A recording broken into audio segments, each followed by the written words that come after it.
عمیر صاحب نے پھر ثانیہ مرزا کو کال کی اور اس کی ایک چھوٹی سی کلپ ہے جو کہ ابھی نکل کر سامنے آئی ہے، اور اس گفتگو کے اندر نا عمیر صاحب نے جو باتیں ثانیہ مرزا کو بتائی ہیں اور جو ثانیہ مرزا نے باتیں عمیر صاحب کو بتائی ہیں، اس سے دونوں کے ہی پیروں تلے زمین نکل گئی۔ دونوں کو ان بات کا اندازہ ہی نہیں تھا کہ یار یہ معاملہ اتنا آگے بڑھا ہوا ہے۔ دونوں کو اس بات کا کی بھنک ہی نہیں پڑی کہ یار یہ معاملہ ان کے ناک کے نیچے اتنا آگے نکل گیا۔ ان کو لگا کہ شاید یہ بڑا لائٹر موڈ پہ ہے۔ عمیر جیسوال صاحب طلاق دینا نہیں چاہتے تھے، ثنا جاوید کو طلاق نہیں دینا چاہتے تھے، اس بات کا ذکر انہوں نے اس میں کیا، لیکن بار بار تقاضا کیا جانے لگا، پھر پرزور تقاضا کیا جانے لگا، پھر پریشر ڈالا جانے لگا۔ اور جب انسان کو پتا چل جائے کہ یار ایک عورت نے آپ کے ساتھ رہنا ہی نہیں ہے تو آپ نے کیا زبردستی اس کو تھوڑی اپنے ساتھ بٹھانا ہے؟ مطلب یہ کوئی بندی بنانے والا معاملہ تو نہیں ہے نا۔ آپ آبویسلی آپ ایک شادی کی، آپ نے پسند سے کی ہے، پوری دھوم دھڑکے سے کی ہے، اور یہی معاملہ ثانیہ مرزا کا تھا۔ ثانیہ مرزا نے جب تمام چیزیں، ثانیہ مرزا نے کہا 8 مہینے پہلے مجھے پتا چلا کہ شعیب ملک ثنا جاوید صاحب۔ بسم اللہ الرحمن الرحیم، السلام علیکم، آپ سبھی کو خوش آمدید۔ میں ہوں سلمان مرزا اور آپ دیکھ رہے ہیں میرا یوٹیوب چینل اور Facebook page sum up with Salman Mirza. جناب کیا حال ہیں آپ کے، کیسے ہیں آپ لوگ؟ میں امید کرتا ہوں آپ جہاں ہوں خیر و عافیت سے ہوں، صحت مند ہوں، تندرست ہوں، اور یہ ویڈیو دیکھنے کے لیے آپ سبھی نے وقت نکالا ہے۔ ویڈیو کے آغاز میں تہہ دل سے آپ سبھی کا میں شکریہ ادا کرتا ہوں۔ جناب ویڈیو بڑی دھماکے دار ہونے والی ہے، میں آپ سے کہوں گا آخر تک آپ نے ضرور دیکھنی ہے، کیونکہ آج مجھے ایک آڈیو موصول ہوئی، اور یہ آڈیو میں یہاں پہ لگا اس لیے نہیں سکتا کیونکہ کاپی رائٹ کے ایشو آ جائیں گے۔ ویسے تو یہ ایکسکلوزیو آڈیو ہے، لیکن ہو سکتا ہے کوئی کاپی کر کے کوئی اپنے چینل پر لگا لے تو پھر خواہ مخواہ میں میری پرابلم ویڈیو کے ساتھ ہو جائے، لیکن میں کوشش کروں گا اس آڈیو کو انسٹاگرام پر لگا دوں۔ ویسے مجھے پتا نہیں ہے کہ آڈیو کیسے لگتی ہے، ویڈیو اور تصویر تو لگ جاتی ہے، لیکن میں کوشش کروں گا، اپنی ٹیم سے کہوں گا کہ آپ اس کو کسی طریقے سے لگا دیں۔ لیکن سوال یہ ہے کہ جناب یہ آڈیو ہے تو ہے کس کی بھائی؟ یہ آڈیو ہے ثانیہ مرزا اور عمیر جیسوال کی۔ عمیر جیسوال صاحب کسی تعارف کے محتاج تو ہے نہیں، ثنا جاوید صاحبہ کے وہ شوہر ہیں، تھے، زیادہ بہتر ہے یہ بولوں کہ جناب ان کے شوہر تھے، لیکن کہا یہ جا رہا ہے کہ عمیر جیسوال صاحب نے ثانیہ مرزا سے رابطہ کیا، اور اس کے بعد جن باتوں کا خلاصہ ہوا، جو باتوں کا انکشاف ہوا، یقین جانیے دونوں اشخاص اپنے اپنے اسپاؤس کی حرکتوں سے مکمل طور پر لائق تھے۔ ان کو پتہ ہی نہیں ہے کہ جناب ان کی ناک کے نیچے اتنا بڑا کانڈ ہو رہا ہے، اتنا بڑا معاملہ ہو رہا ہے، اور دونوں لائم تھے۔ دونوں نے ایک دوسرے کو جب باتیں بتائیں تو دونوں ہی حیران اور پریشان رہ گئے۔ اور یہ پھر اس کا تھوڑا سا چھوٹا سا حصہ یا تو کسی نے لیک کیا ہے یا پھر خود ہی لیک کیا گیا ہے، لیکن اس کے اندر بات کیا ہوئی ہے، بڑی دلچسپ گفتگو ہونے جا رہی ہے، تو آپ نے آخر تک ویڈیو کو ضرور دیکھنا ہے۔ لیکن آگے بڑھنے سے پہلے آپ سے گزارش ہے، اگر آپ نے میرا چینل سبسکرائب نہیں کیا سلمان مرزا آفیشل، میرے یوٹیوب چینل کو سبسکرائب ضرور کیجئے، بیل آئیکن ضرور دبائیے۔ کوئی بات اگر آپ کہنا چاہتے ہیں تو انسٹاگرام پر آپ مجھ سے رابطہ کر سکتے ہیں، salman.mrza، یہ میرا انسٹاگرام اکاؤنٹ ہے، چاہیں تو فالو کر لیں۔ جو آپ میسج کریں گے میری کوشش ہوگی آپ کے میسج کا رپلائی ضرور کروں۔ میں تو یہاں پر ویڈیو بنا کے چلا جاتا ہوں، آپ کے ذہن میں جو بھی سوالات ہوتے ہیں تو ان سوالات کا جواب میں انسٹاگرام پر یوزلی دے دیا کرتا ہوں۔ تو جناب اگر آپ کے ذہن میں کوئی سوال ہے تو آپ مجھ سے بالکل رابطہ کر کے معلوم کر سکتے ہیں۔ جناب یہ آڈیو کے بارے میں یہ نہیں کہہ سکتا کہ یہ سچ ہے نقل ہے، لیکن بتایا جا رہا ہے کہ جناب یہ دونوں کی آڈیو ہے۔ اس آڈیو کے اندر پتہ چلتا ہے کہ جناب عمیر جیسوال صاحب ثانیہ مرزا کو کال کرتے ہیں، اور کال کرنے کے بعد جناب بہت ساری باتوں کا انکشاف کیا جاتا ہے۔ پہلی چیز تو یہ کہ عمیر جیسوال صاحب ثنا جاوید صاحبہ کو کبھی بھی طلاق دینا چاہتے نہیں تھے۔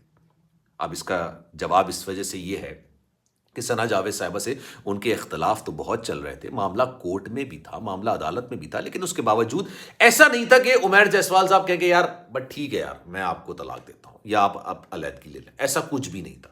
اچھا کافی دنوں سے ثنا جاوید صاحبہ شاید عمیر جیسوال سے اس چیز کا تقاضا بھی کر رہی تھی، اور ان کو لگا کہ یار ناراض ہیں، آج نہیں تو کل منا لیں گے۔ یوزلی جو ہے نا لڑکیاں اس کو اپنا ہتھیار کے طور پر استعمال کرتی ہیں کہ میں نے تمہارے ساتھ نہیں رہنا، تم چاہو تو مجھے الگ کر دو، یا میں چاہتی ہوں تم مجھے الگ کر دو۔ تو لوگ سمجھتے ہیں کہ یار ٹھیک ہے یہ ناراضگی ہے، یہ ناراضگی اور یہ نخرے ہم نہیں اٹھائیں گے تو کون اٹھائے گا، اس چیز میں معاملہ آگے بڑھ جاتا ہے۔ لیکن جب اس پر زوردار طریقے سے مطالبہ کیا جانے لگا تو ان کے بھی کان کھڑے ہوئے، انہوں نے کہا یار یہ کیا معاملہ ہے۔ اچھا انہوں نے نہ چاہتے ہوئے اس چیز کو آگے بڑھایا، طلاق دی۔ وہ نہیں چاہتے تھے کہ جناب وہ ثنا جاوید صاحبہ کو طلاق دیں۔ اب ان کو یہ نہیں پتا تھا کہ پیٹھ پیچھے چل کے آ رہا ہے، ان کے وہم و گمان میں کچھ چیزیں تھیں، ان کو ظاہر سی بات ہے اڑتی اڑاتی کچھ چیزیں پتہ چلتی تھی، کیونکہ شعیب ملک صاحب نے اس کو کبھی ڈھکا چھپا نہیں رکھا اور کبھی بھی عیاں بھی نہیں کیا۔ ان سینس جیسے آپ شعیب ملک صاحب کو کسی بھی ٹی وی چینل میں کسی بھی شو کے اندر بلائیں گے، وہ کہیں گے یار آپ ایک کام کریں ثنا جاوید صاحبہ کو بھی بلا لیں، کیمسٹری اچھی رہتی ہے۔ اچھا اس میں ممانعت کوئی نہیں ہوتی، یوزلی ہوتا ہی ہے کہ بھائی میری کافی اچھی فرینڈز ہیں. میں چاہتا ہوں کہ یار اگر میں کسی مارننگ شو میں جا رہا ہوں, کسی شو کے اندر جا رہا ہوں, تو آپ ان کو بھی بلا لیں, گپ شپ اچھی لگی رہے گی, لائیولی سا ماحول ہوگا, مزہ آئے گا, ایک تفریح ہوتی ہے.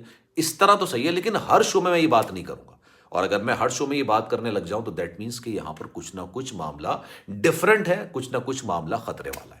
اچھا, جب یہ ساری باتیں ریومرز چل رہی تھیں تو عمیر جیسوال صاحب کے کان میں بھی یہ بات پڑی تھی, لیکن انہوں نے کبھی اس چیز کو دھیان نہیں دیا کہ یار ایسا نہیں ہو سکتا, آلریڈی وہ بھی شادی شدہ ہے تو ایسا کیسے ہو سکتا ہے. ثانیہ مرزا بھی آن the other hand Shoaib Malik صاحب سے الگ ہونا نہیں چاہتی تھیں, لیکن مجبوراً انہوں نے یہ قدم اٹھایا. کیوں قدم اٹھایا اب یہ بھی سن لیجیے آپ. قدم اس لیے اٹھایا کیونکہ ان کو اس بات کا اندازہ ہو چکا تھا, ایک صحافی ہے بھارت کا, یوزلی انٹرٹینمنٹ کی خبریں کور کرتا ہے, میں نے آپ کو بھی ریسنٹلی ویڈیو میں بتایا بھی ہے, جناب انوپم کو انہوں نے بات بولی. اچھا, نہ صرف ثانیہ مرزا, انم مرزا جو ان کی بہن ہے, یہ لوگ بڑے ووکل قسم کے لوگ ہیں. آپ کپل شرما کو جانتے ہیں نا, کپل شرما بالی ووڈ کا بہت بڑا نام ہے, مطلب دنیا کے بہترین کمیڈینز میں کپل شرما کا شمار کیا جاتا ہے, اور وہ بھی اس وجہ سے کیونکہ برجستہ جملے ہیں. جیسے عمر شریف صاحب, اللہ ان کو جنت نصیب کرے, ان کے سامنے کوئی جملہ بول ہی نہیں سکتا, کیونکہ اگر بولے گا تو 6 جملے مار دیں گے آگے سے, پھر آپ اپنی عزت کیسے بچاؤ گے. مطلب ٹیلنٹڈ عمر شریف صاحب اپنے وقت میں ہوا کرتے تھے, اللہ ان کو جنت نصیب کرے.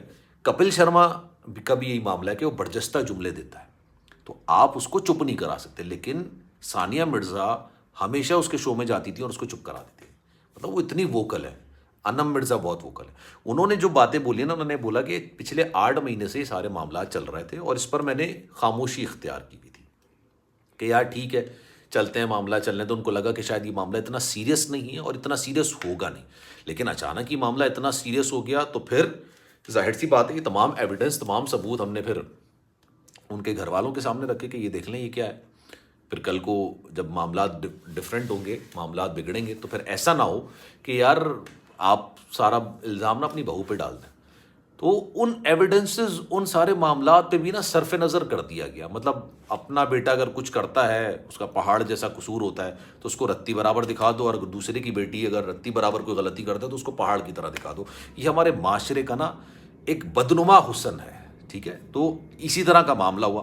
بالآخر یار وہ پڑھی لکھی بندی ہے, ایجوکیٹڈ بندی ہے, ایک پرائڈ ہے وہ انڈیا کی, اس نے اپنی زندگی میں بہت کچھ اچیو کیا ہے. میں یہ نہیں کہہ رہا شعیب ملک صاحب نے نہیں کیا, شعیب ملک نے بھی اپنے ہی حساب سے بہت کچھ اچیو کیا ہوا ہے. میں نے سنا ہے شاید 250 کروڑ روپے کی تو ان کی ٹوٹل جائیداد ابھی جو ریسنٹلی نکل کر آئی ہے, بہت بڑی اماؤنٹ ہوتی ہے یار. بہت اچھے, نو ڈاؤٹ اسپورٹس مین کا ان کا کوئی سوال نہیں ہے کہ یار انہوں نے کچھ غلط کیا, لیکن پرائڈ جب انسان کا آ جاتا ہے نا, انا آ جاتی ہے, تو کہتا ہے ٹھیک ہے یار آپ اپنے راستے میں اپنے راستے. اچھا, انہوں نے انوپم کو ایک بڑی دلچسپ بات بھی بولی. انہوں نے یہ بات بھی بولی کہ یار میں نے یہ بھی کہا کہ پھر تم بیٹے سے تھوڑا سا مشکل ہو جائے گا تمہارا ملنا نا. مطلب بڑے پیار سے دھمکانے کی کوشش کی, ان کو اثر ہی نہیں پڑا. جب اثر نہیں پڑا تو بیٹے سے ملنے پہ اثر نہیں پڑتا تو پھر ہمارے ساتھ رہ کے کیا کر لیں گے. تو جناب یہ معاملات ہیں, اس پر آپ کی رائے کیا ہے؟ میں چاہوں گا کہ کامنٹ سیکشن میں اپنی رائے کا اظہار ضرور کیجیے گا. سلمان مرزا کو دیجیے اجازت. زندگی رہی, صحت رہی, آپ کی دعائیں رہیں. تو انشاءاللہ آپ سے پھر ملاقات ہوگی. خیال رکھیے گا اپنا. اللہ حافظ.